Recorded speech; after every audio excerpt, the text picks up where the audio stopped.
Ever wished you could put a secret vault around your most sensitive Notion pages? Well, you can.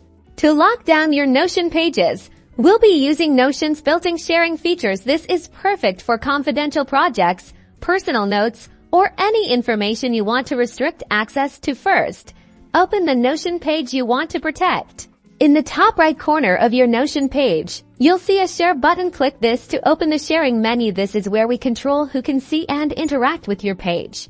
Within the Share menu, you'll typically see options to invite specific people or to make the page public for password protection. We're going to focus on inviting specific people. This creates a private access link. Type in the email address of the person or people you want to grant access to. Notion will send them an invitation to view or edit the page, depending on the permissions you set.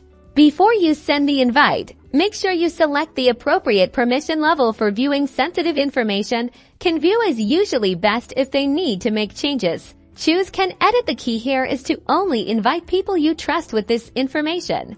Once you invite someone, your page becomes private. This means anyone without that specific invitation, even if they have a direct link, won't be able to access it. This is your first layer of protection. While Notion doesn't have a direct password protect button for individual pages in the traditional sense, by tightly controlling sharing to specific individuals, you're essentially creating password-protected access. Only those with the invitation can get in.